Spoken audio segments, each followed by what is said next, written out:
Boa noite, irmãos. A paz do Senhor seja com cada um de vocês, amém? Muito bom estarmos aqui na casa do Senhor. E lembre-se, a melhor maneira de conseguir vagas é vindo para a reunião de oração. Venha para a reunião de oração que você vai ser abençoado com uma vaga. Amém, irmãos? Estou brincando, mas estou falando sério, hein? Ai. Abra sua Bíblia, meu querido e minha querida, em Mateus capítulo 22. Nós vamos dar sequência à nossa série de mensagens, Parábolas de Jesus. Antes de lermos esse texto, vai folheando a Bíblia até chegar no Mateus capítulo 22. E pensa comigo, qual foi a última vez que você foi convidado para participar de uma festa de casamento? Qual foi a última vez? Qual foi a festa de casamento mais glamurosa que você já foi? E qual foi a desculpa mais esfarrapada que você deu para não ir numa festa de casamento? Pensa aí nessas três perguntas. Que nós vamos exatamente trabalhar nessa noite em um texto, em uma parábola que está nesse ambiente festivo de bodas de casamento. Eu quero que você se veja neste contexto. Você foi chamado para uma festa de casamento. Em Mateus 22, versos 1 a 14, nós vamos fazer essa leitura dessa belíssima parábola narrada, formulada por Jesus Cristo. Vamos fazer uma leitura alternada. Eu relei os versos ímpares, a igreja, assentado como estamos, com alta voz e boa disposição, os versos pares, de 1 a 14. De novo, entrou Jesus a falar por parábolas, dizendo-lhes: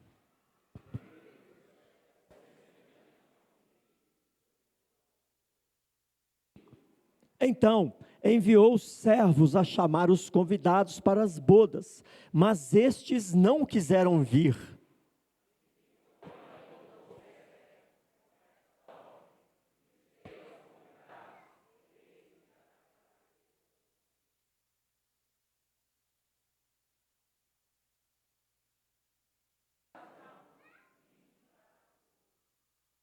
Eles, porém, não se importaram e se foram, um para o seu campo, outro para o seu negócio.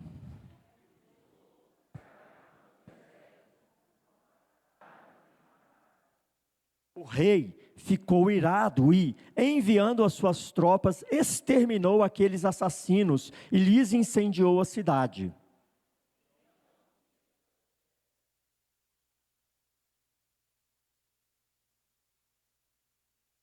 E depois para as encruzilhadas dos caminhos, e convidai para as bodas a quantos encontrardes.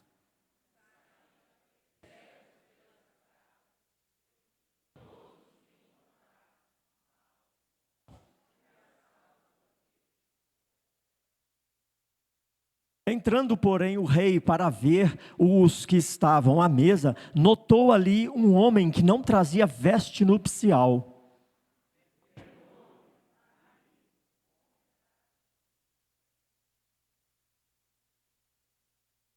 Então ordenou o rei aos serventes: amarrai-o de pés e mãos e lançai-o para fora, nas trevas. Ali haverá choro e ranger de dentes.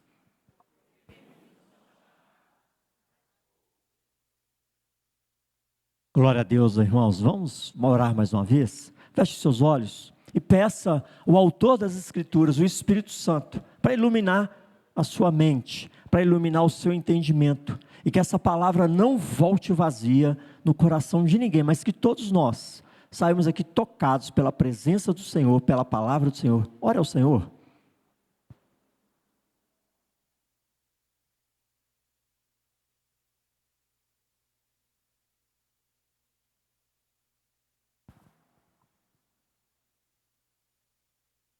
Pai, graças te damos pela tua palavra que é lâmpada para os nossos pés, luz para os nossos caminhos.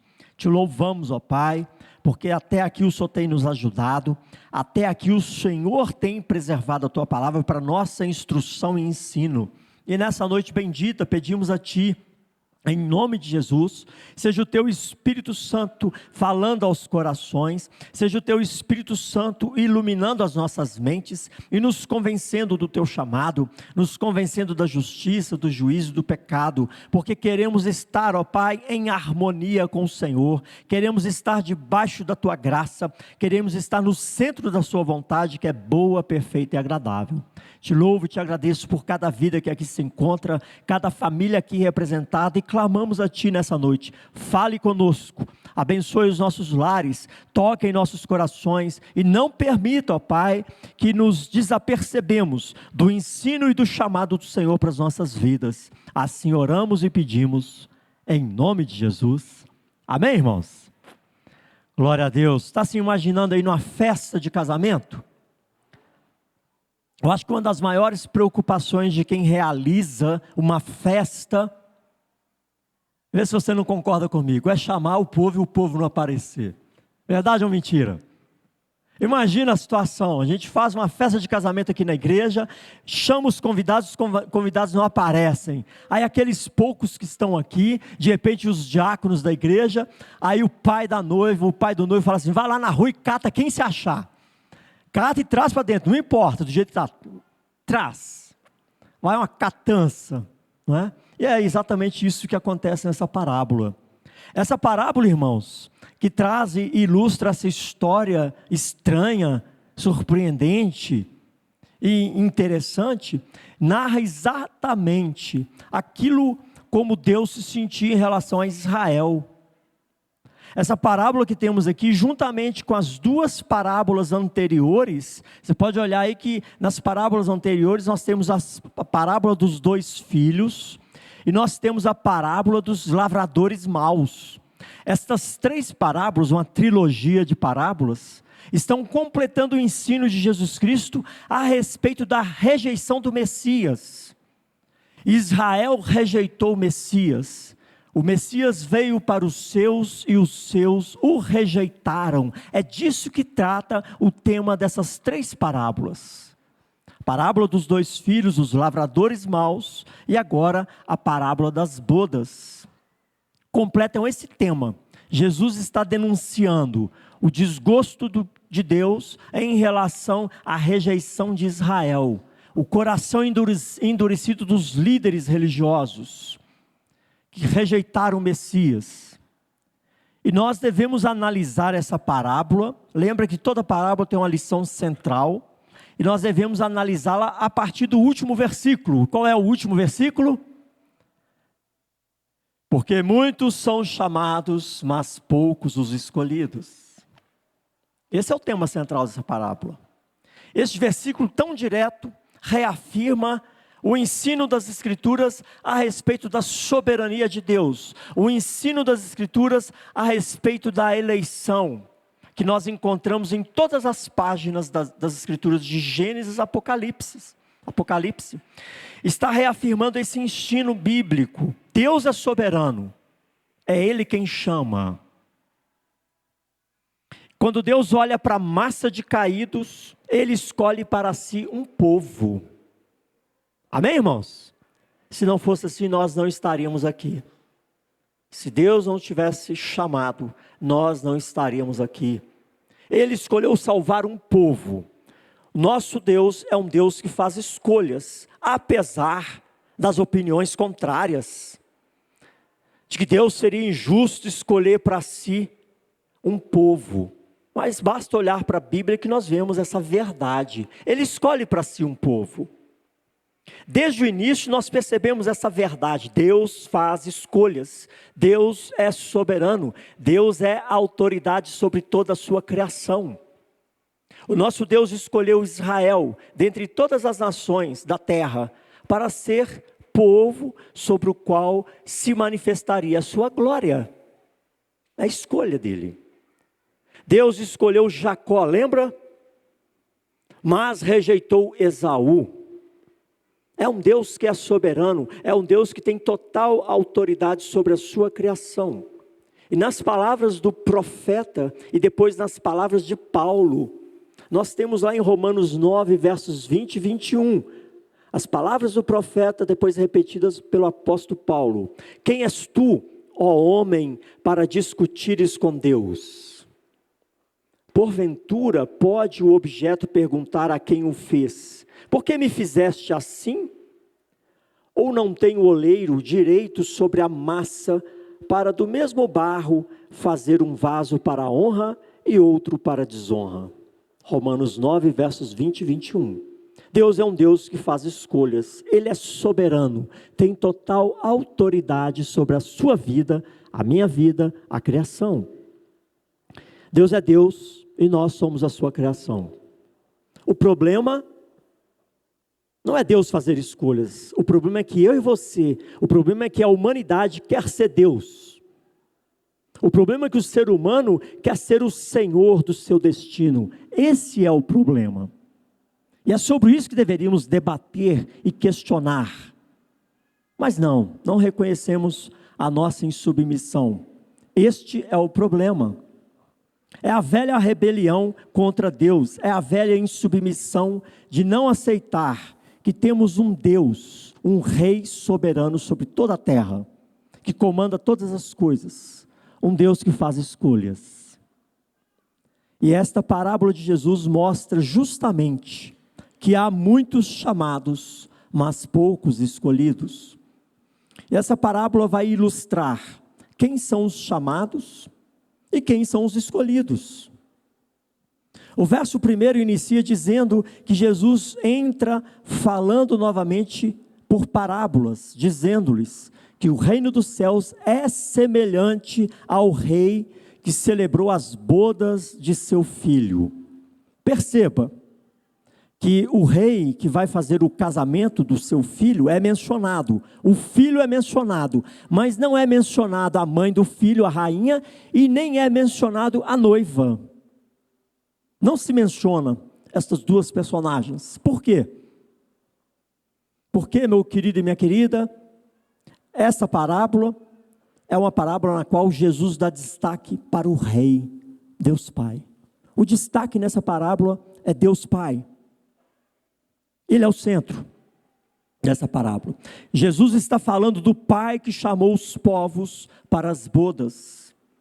Não é preciso dizer que um casamento é algo importantíssimo, sim ou não?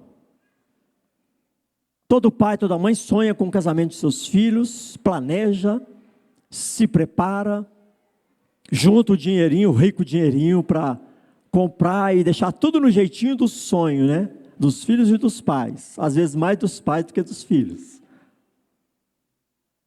E o rei está chamando o povo para o casamento do filho, algo importantíssimo. O casamento na realeza é algo que para o reino inteiro, né? É o casamento da realeza, o príncipe iria se casar. E o verso 3 diz: então enviou os seus servos a chamar os convidados para as bodas, mas eles não quiseram ir. Rejeitar o chamado, o convite. Coisa estranha, não é mesmo?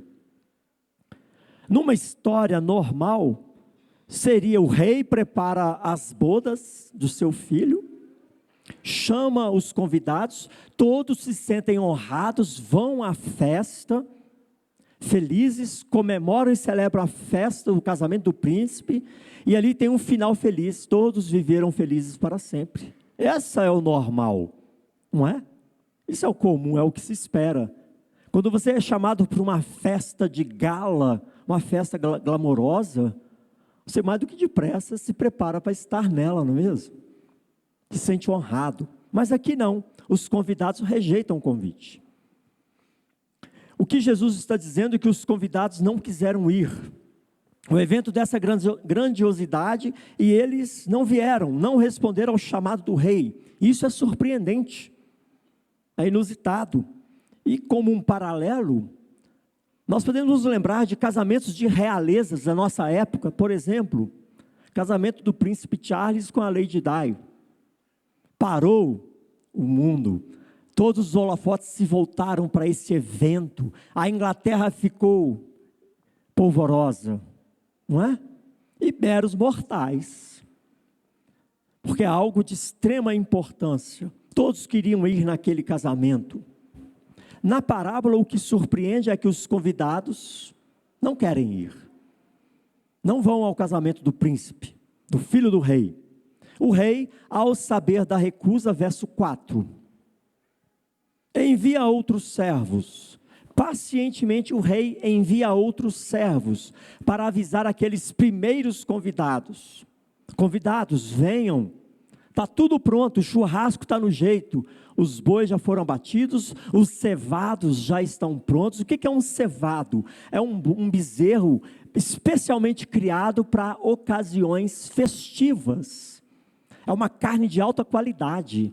Os bois estão prontos, o cevado está pronto para ser servido. Mas a resposta dos convidados é: não vamos. Um foi para o campo, outro foi para os seus negócios. E o que é pior, outros agarraram os servos, os maltrataram e os mataram. Observe que eles continuaram negando o chamado. Foram cuidar dos seus afazeres, um no campo, outro cuidando da casa, outro cuidando dos negócios, e pior ainda, mataram aqueles que eram considerados boca do rei, né? Os servos que foram fazer o convite foram mortos. E no verso 7, nós temos aí a reação do rei, não é para menos, de indignação e ira. O rei fica irado, envia as suas tropas e extermina aqueles assassinos e incendeia toda a cidade. Já parou para pensar na gravidade disso? O rei responde àquele insulto, enviando tropas, matando os assassinos e destruindo a cidade por completo. Observe comigo como essa parábola faz um paralelo com a história de Israel. Por exemplo, no ano 70, Israel foi invadida, o povo foi morto e Jerusalém foi incendiada, assim como descrito na parábola. É um paralelo. Deus chama o povo várias vezes ao arrependimento, mas o povo não se arrepende, o povo não vem. Deus envia os seus profetas para chamar o povo ao arrependimento. E o que eles fazem com os profetas? Matam os profetas. Foi assim a história de Israel. Então essa parábola, juntamente com as outras duas, está mostrando a rebelião do povo de Israel contra o chamado de Deus ao arrependimento, que tantas vezes chamou aquele povo ao arrependimento, levantou profetas em todas as épocas, chamando o povo ao arrependimento, ao invés de ouvir e se curvar ao Rei dos Reis, matam os profetas, ofendem a Deus, ignoram o chamado. E Deus executará a sua ira sobre estes que não se arrependem. Esse é o ponto. De modo semelhante, Deus executará a sua ira sobre aqueles que não se arrependem. A grande questão aqui, meus queridos, a questão teológica por trás dessa parábola é a seguinte: as pessoas são salvas da morte eterna porque não se arrependem ou porque não foram escolhidas? Essa é a questão teológica. As pessoas não são salvas da morte eterna porque não se arrependem ou porque não foram escolhidas. Eu e você precisamos entender a resposta dessas perguntas. Quem é soberano na história da salvação? Quem é o Senhor da criação? Se você ler essa parábola até o versículo 13, se você fizer como alguns que eu já vi fazendo, ao pregar essa palavra, pulam o verso 14 e só medita até o verso 13, para distorcer o conceito por trás dessa parábola. Se você ler a parábola até o versículo 13, você vai responder: as pessoas não foram salvas porque não se arrependeram. Mas tem o verso 14 que faz toda a diferença, que diz assim: muitos são os chamados, mas poucos os escolhidos. Muda tudo. O verso 14 mostra que as pessoas não são salvas porque não são escolhidas pelo Criador, pelo Rei dos Reis. Porque não são escolhidas. E há alguma contradição aqui, irmãos? Sim ou não? Claro que não. Não há contradições na palavra do Senhor. O texto não está se contradizendo. A palavra de Deus não há contradições de forma alguma. O que nós temos aqui demonstra claramente as duas perspectivas. Presta atenção nisso. Duas perspectivas que são apresentadas na palavra de Deus, que são reveladas através das Escrituras: a soberania de Deus e a responsabilidade humana. São as duas perspectivas que as Escrituras revelam. Nós temos um Deus que é soberano, mas as pessoas são responsáveis por suas escolhas. Entenda que Deus nos escolheu na eternidade e nos salvou no curso da nossa história. Só que Ele não fez isso te forçando. Deus não força ninguém a crer nele, nos obrigando a aceitar a Ele. Ele fez isso mudando o nosso coração.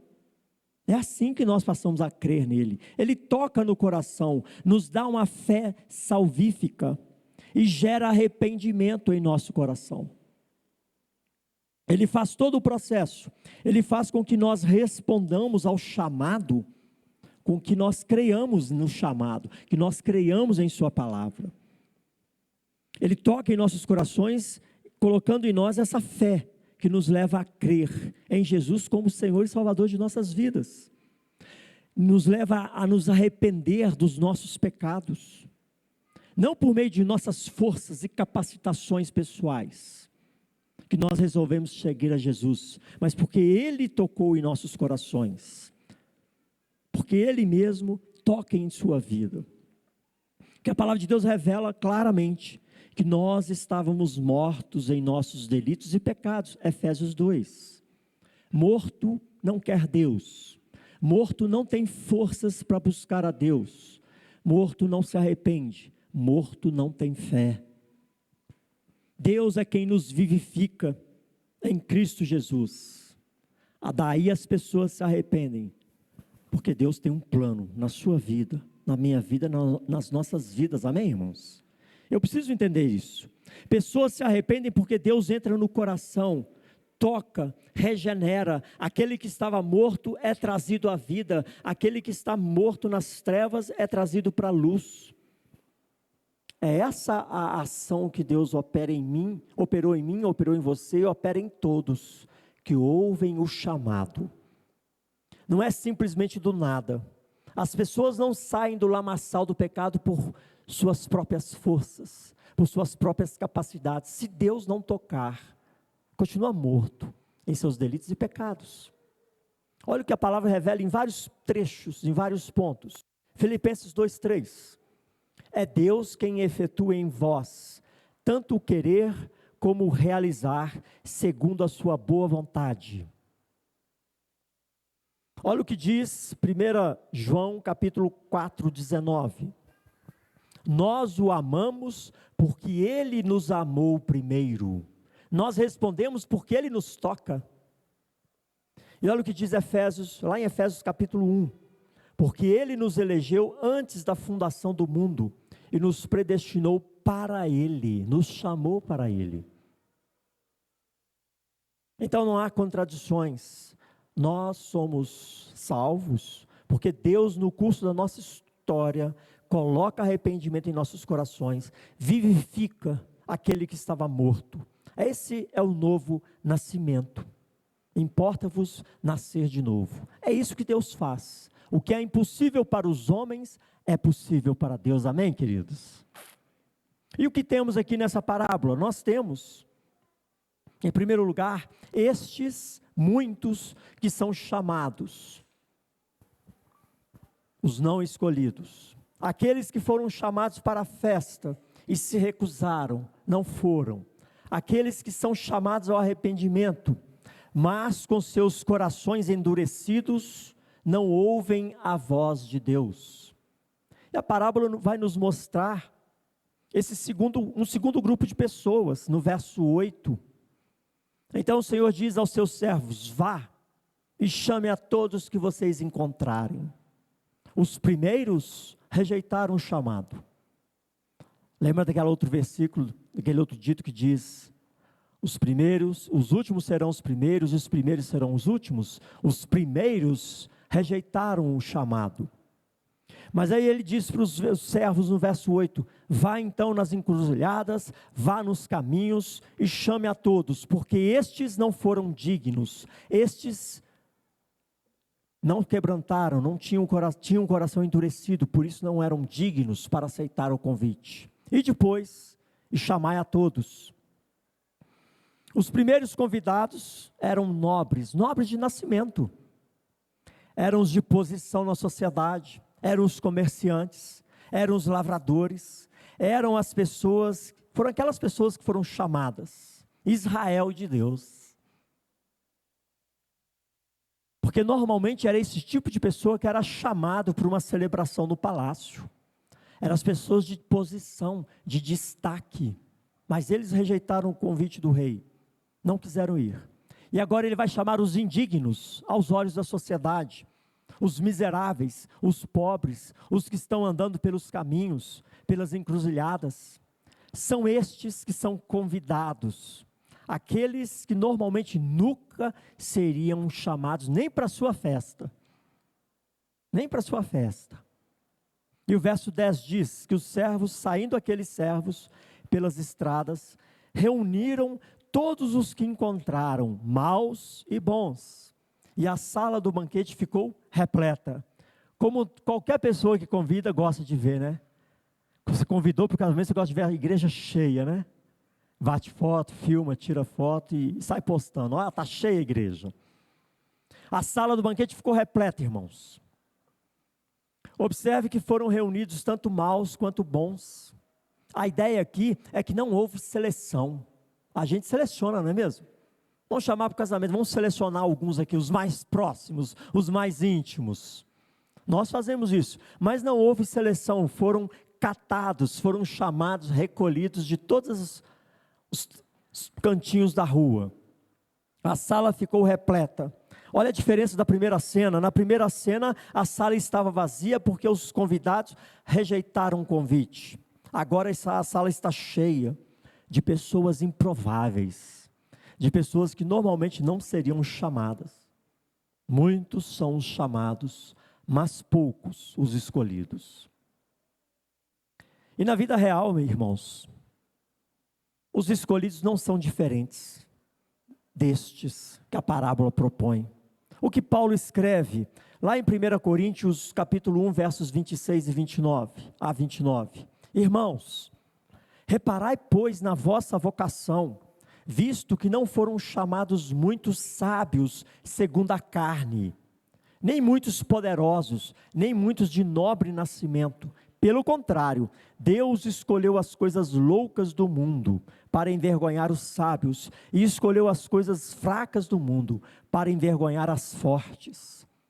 E Deus escolheu as coisas humildes do mundo, e as desprezadas, e aquelas que não são, para reduzir a nada as que são, a fim de que ninguém se vanglorie na presença de Deus, a fim de que ninguém se vanglorie na presença de Deus. Já pensou? Ah, Deus me chamou porque eu sou nobre, Deus me chamou porque eu tenho posses. Não, a fim de que ninguém se vanglorie, ninguém se ache na presença de Deus. Ou seja, esses improváveis somos nós, eu e você, que os primeiros chamados foram Israel, e nós somos chamados por último. Nós não somos elite do país, nós não somos de nobre nascimento, a não ser que tenha alguém da realeza e a gente não saiba. Se tiver alguém da realeza, me procure no final do culto. A não ser que tenha algum milionário aqui escondidinho, a gente não está sabendo. Mas nós somos o povo improvável, irmãos, que Deus escolheu salvar. Os escolhidos somos nós. A salvação veio primeiro para o povo de Israel, mas como disse João, Jesus veio para o que era seu, mas os seus não o receberam. Como Paulo também escreve aos Romanos, na figura das oliveiras, lembra dessa passagem bíblica? Lá em Romanos 11, versos 17 a 19, Paulo retrata a oliveira boa e a oliveira braba. Diz lá Romanos 11, 17 a 19: se porém alguns dos ramos foram quebrados, e tu, sendo oliveira brava, eu e você, nós somos a oliveira brava. Sendo oliveira brava, foste enxertado em meio deles, e te tornaste participante da raiz e da seiva da oliveira. Não te glories contra os ramos, porém te glories. Se te gloriares, sabe que não és tu que sustenta a raiz, mas a raiz a ti. Dirás, pois, alguns ramos foram quebrados, para que eu fosse enxertado. Com a rejeição de Israel, com o endurecimento do coração do povo de Israel, do povo de Deus, alguns ramos foram quebrados, e o chamado se estendeu a todos nós. Esse era o propósito de Deus a todo tempo, chamar a todos. E nós hoje estamos enxertados na oliveira.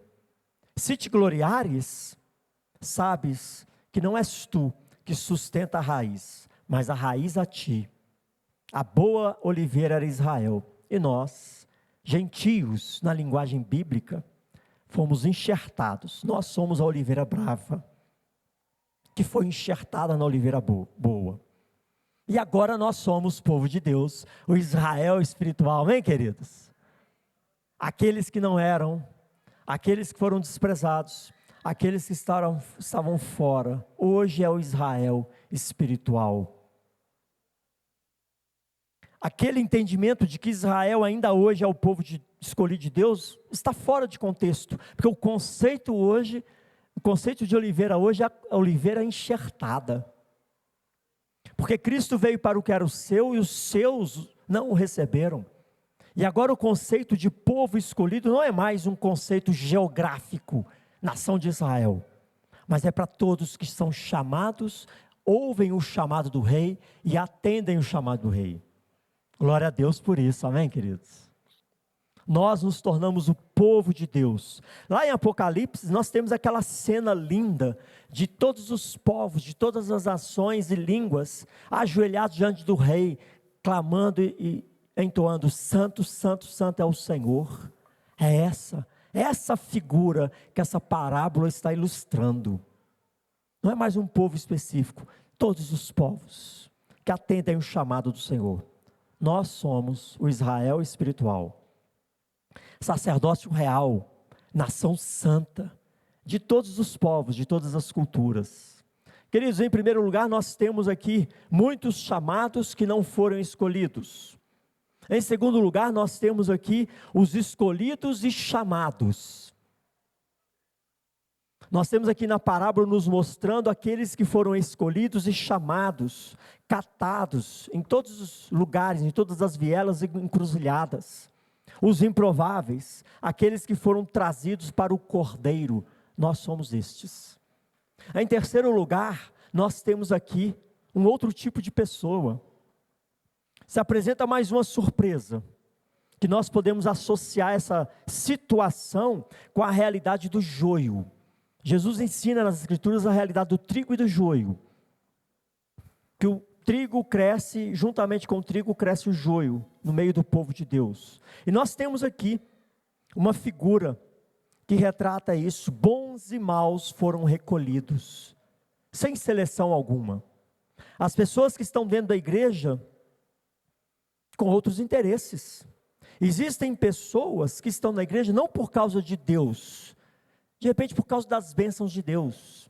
Há pessoas que vêm à igreja buscando bênçãos e não buscando o Senhor da bênção. Há pessoas que permanecem na igreja por um tempo, não por causa da palavra, do amor a Deus, para servir a Deus, mas permanecem por algum tempo por causa da companhia, por causa das amizades.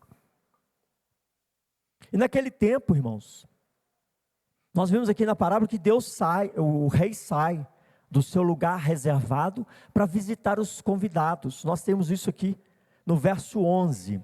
Entrando, porém, o rei para ver os que estavam à mesa, notou ali um homem que não trazia veste nupcial. O rei não ficava no mesmo espaço que todos, ele saía do seu espaço reservado para visitar os convidados. Ele percebe ali, olha, tem um sujeito meio estranho aqui que está sem traje nupcial. E aí ele questiona para aquela pessoa no verso 12, amigo, como entraste aqui sem veste nupcial? E a pessoa fica muda, não responde nada. Por que ele emudeceu? Tudo indica que ele não aceitou o traje nupcial que foi oferecido a ele na entrada. Porque era comum, irmãos, naquela época, quando havia banquetes, os reis oferecerem trajes festivais. É um costume que não prevaleceu nos dias de hoje, não é mesmo? Imagina você convidar o pessoal para o casamento do seu filho e sua filha, e você ter que fornecer o terno, a roupa de grife, para estar todo mundo bonitinho. Esse era um costume da época. E essa pessoa entrou sem o traje. Por isso ele questiona, amigo, como você entrou aqui sem um traje nupcial? Seria até ilógico questionar isso, sendo que todos foram catados na rua, né, de última hora. Vem. Não, estou aqui comprando, não, vem cá, vem comigo. Arrasta o pessoal para a festa. Do jeito que está. Não houve tempo para comprar roupa, não houve tempo para ir em casa trocar de roupa, vem do jeito que você está. Ou seja, era costume que na entrada do palácio eles recebessem roupas festivas. Os estudiosos afirmam esse costume, roupas apropriadas para honrar ao rei, para honrar aquele evento. E aí, essas pessoas foram pegas na estrada, mas essa pessoa que é questionada não veste o seu traje. Este homem está emudecido porque ele não aceitou a veste nupcial. Ele achou que as suas vestes eram suficientes. Ele achou que as suas próprias vestes eram boas e não aceitou os trajes que foi oferecido a ele. Permanece aqui o fato que, apesar de ter sido chamado, apesar dele ter aceitado o convite, apesar dele ter comparecido à festa, ele também desprezou o rei. Ele ofendeu o rei porque não estava trajado, vestido de forma adequada. Por isso ele é questionado. O fato dele não ter desculpa, não ter o que responder, mostra a consciência de sua culpa. Devia ter vestido o traje. O que o Senhor Jesus nos ensina com essa figura deste homem é justamente esta realidade de pessoas que ouvem o chamado geral de Deus. Pessoas que ouvem o chamado do Senhor e que assumem por sua conta que esse chamado vem sem obrigações. Tem muito crente que acha que o chamado pela graça é isento de obrigações, de responsabilidades. Este homem está representando estas pessoas, representando o joio no meio da igreja, aqueles que atendem o chamado geral, mas que de fato não se entregam o coração ao rei. Façam sua profissão de fé da boca para fora, professam sua fé da boca para fora. Dizem crer em Jesus Cristo, fazem parte da igreja visível, mas a vida deles contradizem o que professam. A vida deles contradizem os valores do reino de Deus, sem os trajes nupciais. Para muitos, permanecer no reino, para todos nós, permanecer no reino traz responsabilidades. A fé verdadeira tem que produzir frutos de verdadeiro arrependimento e santificação. Como resultado, o fim trágico no verso 13. Então, ordena o rei aos servos: amarrai-o de pés e mãos e lançai-o para fora nas trevas. Ali haverá choro e ranger de dentes. Trágico, não é mesmo? Imagina, no dia do meu casamento, há 30 e tantos anos atrás, tinha um penetrinha lá. Chinelo de dedo, short, não é? Se você fizesse isso com ele, seria terrível, não é mesmo? Amarra o menino aí e joga para fora. Aí não dá, né? Mas olha só o fim trágico dessa parábola. O rei manda, amarra, joga nas trevas. Ali haverá choro e ranger dos dentes. Jesus está revelando um fim muito trágico na sua parábola. Não é? Terrível isso. Lembre-se, uma parábola é uma história que traz ensinamentos. E é claro que Jesus Cristo está sinalizando aqui a realidade do inferno, irmãos. O inferno não é conto da carochinha, não é para colocar medo nas crianças, é uma realidade palpável. E ele está sinalizando aqui a realidade do inferno, quando ele associa este final trágico com a frase: ali haverá choro e ranger de dentes. É uma característica clássica do inferno. Está apontando para a morte, para a segunda morte. Perceba que Jesus está juntando a parábola à realidade. O fim da parábola é muito duro, mas a realidade do inferno é uma dura certeza que muitos vão experimentar. Mais duro do que a parábola é a realidade que muitos irão experimentar. Jesus está mostrando que este que não aceitou as vestes nupciais não tem a salvação. Ele não vai se salvar com as suas próprias vestes, com as suas próprias forças. Ele não vai se salvar com o seu próprio bom caráter. Ele não vai se salvar com as suas obras, porque a salvação é somente em Jesus Cristo, ninguém além dele e aquém dele. Ou seja, ele não poderia se salvar. Suas próprias obras não são suficientes. Eu e você, para estar na presença do Rei, precisávamos do manto da justiça de Cristo. E isso nós temos hoje, amém, irmãos? Por isso as suas orações são aceitas. Por isso você pode se apresentar diante de Deus. Não é por causa da sua obra, do seu mérito, da sua capacidade. É por causa da obra de Jesus. O manto da justiça de Cristo está sobre o povo de Cristo. Este é o ponto. O destino deste é o mesmo daqueles que rejeitaram o chamado. O destino deste é o mesmo de muitos que não levam o reino a sério. E Jesus está falando aqui da justificação. Ninguém pode se apresentar diante do rei com as suas próprias vestes, com as suas próprias justiças.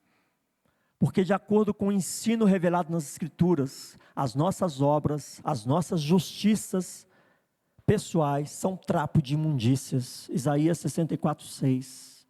Nenhum ser humano é capaz de conquistar o favor de Deus, porque todas as nossas boas obras estão manchadas pelo pecado. Por isso a justificação da obra de Cristo é necessária. Para nos apresentarmos, nós precisamos estar trajando trajes nupciais, que somente o rei pode fornecer. Somente o rei pode fornecer. Nós precisamos estar vestidos destes trajes.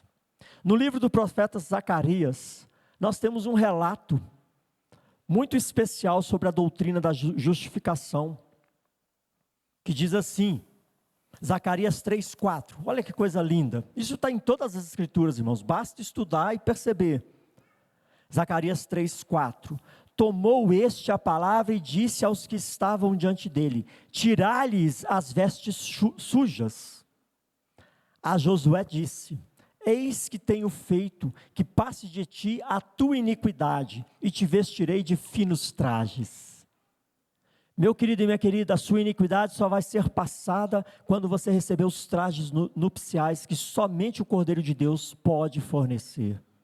Somente a obra de Jesus na cruz pode lavar os seus pecados, purificar dos seus pecados. Esses são os trajes finos para estarmos diante do Senhor. É isso que Deus faz. Ele tira as nossas vestes sujas. E na cruz do Calvário, aconteceram duas transferências. Os nossos pecados e nossas iniquidades foram lançadas sobre Cristo. Isaías 53 fala sobre isso. Ele tomou sobre si as nossas iniquidades. Mas não só isso, acontece também uma segunda transferência. Toda a justiça de Jesus Cristo, todos os seus atos de justiça são transferidos para nós. E é por isso que eu e você nos tornamos justos diante do Pai, justificados diante de Deus. Não é mérito seu, não é obra sua, é obra de Cristo, é mérito de Jesus, amém, irmãos? Não são os seus trajes, é o traje de Cristo, é o manto da justiça de Cristo sobre nós. a justiça de Cristo está imputada sobre todo que nele crê, todo aquele que o reconhece como Senhor e Salvador. E assim somos justificados por Cristo. É por isso que nós somos aceitáveis diante de Deus. E nessa parábola, aquele que negou a veste nupcial se assemelha ao joio, alguém que ouve o chamado geral, está no meio dos convidados, mas não tem o seu coração transformado. É uma pessoa, é um simpatizante da fé, um simpatizante do Evangelho, é um voluntário, mas não é um servo de Cristo, não se rende ao senhorio de Cristo. E tem muita gente assim nas igrejas, irmãos, pessoas que se assomam à igreja por interesses variados, e não tão somente pela glória do Senhor, para se curvar ao Rei dos Reis. Ou seja, são pessoas que estão no meio do povo de Deus, mas não estão vestindo o manto da justiça de Cristo. Não se percebem como pecadores. É tudo normal, pastor, não tem nada a ver não. São pessoas que não se percebem como pecadores. O pecado não incomoda. Aliás, o pecado gera prazer e alegria. São pessoas que não veem a necessidade da santificação, de conserto, de estar firme na presença do Senhor. Essa é a realidade da igreja nos dias de hoje, a igreja visível. Sim, existem pessoas comprometidas com o reino, pessoas realmente salvas, aqueles que foram escolhidos e chamados para a glória de Deus, existem. Nós estamos aqui hoje para glorificar o Senhor, para servir o Senhor, mas também existem pessoas que estão aqui vivendo o estilo de vida mundano, totalmente alheio do estilo de vida do reino de Deus, totalmente alheio à santificação, totalmente alheio à vontade do Pai. E o Senhor, no dia que Ele passar pelo banquete, Ele chamará todos a prestar contas, e naquele dia muitos ouvirão, ali haverá choro e ranger de dentes. Para concluir, queridos irmãos, onde muitos são chamados, mas poucos escolhidos, em qual destas três classes de pessoas você se encontra? Aqueles que rejeitam o chamado, totalmente endurecido? Você é da classe daqueles que servem a Deus e que vive, embora falhe, embora cometa pecados, mas isso te incomoda e você sempre busca reconciliar e consertar? Você está nesse segundo grupo? Ou você está naquele grupo daqueles que estão sem traje nupcial? Nós precisamos refletir como nós estamos lidando com o reino. Nós estamos no banquete, nós estamos celebrando o noivado. A noiva é a igreja, Jesus Cristo é o noivo. Nós estamos celebrando até que Ele venha para recolher a sua noiva. Mas precisamos refletir na nossa caminhada, em qual destes três grupos nós nos encontramos. Qual será a sua desculpa quando no último dia, aquele dia, o rei te perguntar: amigo, como você entrou aqui? Sem veste nupcial. Como você estará diante do rei? Com seus trapos imundos ou vestido com trajes nupciais? Perceba essa perspectiva da santificação na parábola.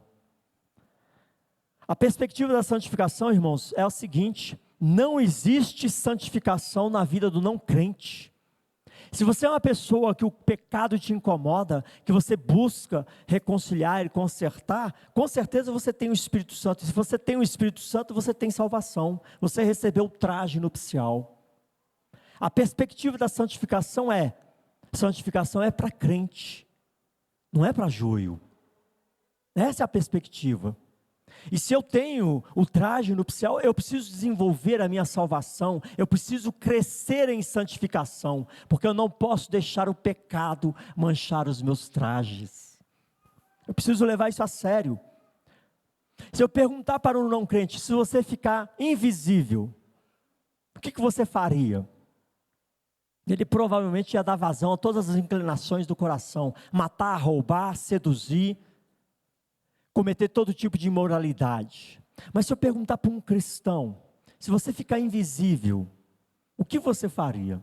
Provavelmente, essa pessoa iria querer fazer algo nobre, algo que glorificasse o Senhor, algo que realmente valorizasse o reino de Deus, promover a paz, lutar contra a corrupção, expor as mazelas, denunciar o pecado. O cristão, embora ainda cometendo falhas, é diferente. E tem que ser diferente, não pode se assemelhar com o mundo. Os seus trajes não podem parecer com os trajes do mundo. Irmãos, se há luta contra o pecado no seu coração, há Espírito Santo. Então busque o Senhor, desenvolva a sua santificação, cresça no conhecimento e na graça do Senhor, porque embora nós estejamos aguardando a volta do Senhor, no dia que Ele voltar, muitos ouvirão essa sentença terrível, ali haverá pranto e ranger de dentes. Se você ainda não é cristão, mas se Deus está falando ao seu coração nessa noite, ou se você está afastado da igreja e o seu coração está ardendo, você está se sentindo incomodado, se essa mensagem está fazendo sentido no seu coração, posicione-se agora diante de Deus, reconcilie-se, deixe o pecado, abandone o pecado. As falsas alegrias dessa vida vão te levar para o abismo. Reconcilie-se com o Senhor. Você tem um pai que está te chamando para um banquete, que está te chamando para os caminhos dele, e é hora de você se encontrar ou se reencontrar com o seu pai. Amém, igreja? É hora de se arrepender dos pecados, é hora de crer em Jesus Cristo como o único e suficiente Salvador, para que a tua vida seja transformada pelo poder de Deus, para que você entre na casa do Pai, para que você entre na festa das bodas de Cristo, e ali celebre com o Senhor. Queridos, quero deixar 3 lições, para você não se esquecer. Às vezes nós esquecemos essas lições. Primeira lição, essa parábola termina com um fim trágico, mas o fim é trágico para aqueles que desprezam o Cordeiro, para aqueles que desprezam o chamado de Deus. Para estes o fim é trágico, para estes o sermão é pesado. Não para você que ouve o chamado e que atende o chamado. O fim será trágico para todos esses que tomam a palavra de Deus, tornam a palavra de Deus um meio para zombar de Deus, ou um meio para explorar a fé dos outros. Para estes haverá choro e ranger de dentes. Para você que leva a Deus a sério, é banquete, é festa, é alegria. Amém, irmãos? Eu estou no conselho dessa igreja já há pelo menos uns 23, 24 anos. Só no conselho da igreja. Vou pôr por baixo, para errar menos, uns 20 anos no mínimo, no conselho da igreja. Eu nunca vi ninguém ser forçado a se tornar membro da igreja, nunca vi. A maioria das pessoas, ou todas elas, entram aqui no conselho da igreja, declarando amor a Cristo, amor à igreja, exaltando as qualidades da igreja. Mas quantos desses ainda estão aqui, servindo a Deus? Muitos que estavam aqui no passado, hoje estão no mundo, zombando da palavra de Deus, incentivando coisas que Deus abomina, propagando coisas que Deus abomina. O fim será trágico para esses. Para aqueles que servem a Deus com dignidade, não será, é festa. Lembre-se disso. Segunda lição, essa parábola deve servir para nós como um sinal de alerta. Não se zomba de Deus. Deve ser visto também como uma palavra profética. Na história de Israel nós vimos se cumprindo exatamente o que a parábola diz. Eles foram mortos, os assassinos dos profetas foram mortos e a cidade incendiada. Não brinque com o Senhor. Não deixe o seu coração ficar endurecido na presença do Senhor. Se você está sentindo o mais leve sinal de endurecimento, de apatia, de frieza, corra para os pés do Senhor e peça: Senhor, tem misericórdia de mim, quebranta o meu coração, vivifica a tua palavra em minha vida, porque eu não quero me distanciar do Senhor, porque esse rei, todos prestarão contas diante dele. Quantas e quantas vezes Israel, o povo de Deus, não passou por disciplinas por causa da dureza de seu coração. Um coração duro diante de Deus é terrível. Antes, pelo contrário, se aproxime cada vez mais do seu Pai. Ore, busque ao Senhor na palavra, busque ao Senhor em oração. E por último, terceira lição. Meu querido e minha querida irmã, essa aqui é a que nós mais esquecemos. O chamado de Deus para a sua vida é um chamado de festa, é um chamado de alegria. E muitas vezes a gente fica com a cara de quem comeu e não gostou, que trem assim, ser crente é muito difícil. Não, ser difícil é ser ímpio, choro e ranger de dentes. Ser crente não é difícil, nós é que tornamos difícil. O jugo e o fardo de Jesus é leve e suave.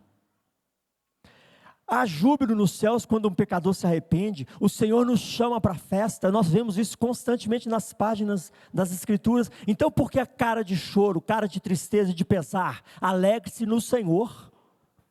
Lembre-se, não foi você não fez nada para ter a salvação. Jesus fez tudo. Alegre-se nisso. Seja grato, seja contente. O mais difícil, o mais impossível, Deus te deu de bandeja. Não são as merrecas desse mundo que vai tirar a sua alegria e o maior contentamento está no Senhor. Alegre-se no Senhor. E nós esquecemos essa lição, irmãos. Para muitos haverá pranto e ranger de dentes, para nós é banquete. Se alegre nisso, olhe para isso, em nome de Jesus. O reino de Deus é um reino de alegria, é um reino de festa, é um reino de acolhimento. Então se alegre com isto, e que Deus assim te abençoe, que o Senhor assim nos abençoe no caminho da salvação, nos abençoe no caminho da santificação, para que juntos, alegres, sirvamos a esse Deus, porque nós estamos celebrando o banquete, as bodas do Cordeiro. Amém, queridos? Feche seus olhos.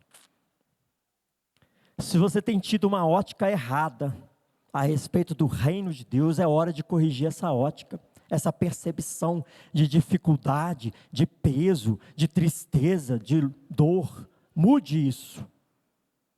O chamado de Deus é um chamado de alegria, um chamado de paz, um chamado de reconciliação, um chamado para festa com o Pai. Os filhos se alegram com o Pai e o Pai se alegra com os filhos. Ore ao Senhor, como estava o seu coração até esse momento? Se tiver diferente de qualquer coisa que se assemelhe à gratidão, contentamento e alegria, clame a misericórdia do Senhor. Senhor, eu tenho sido muito ignorante em relação ao teu amor, me ajuda a ser mais grato. Senhor, me ajuda a contemplar a beleza do teu chamado na minha vida. Muda a minha percepção. Eu quero estampar a alegria de servir ao Senhor, de ser um eleito, um escolhido, um chamado do Senhor. Faça essa oração sincera. O Pai te chamou para um banquete, e um dia estaremos todos reunidos com Ele. Ore ao Senhor.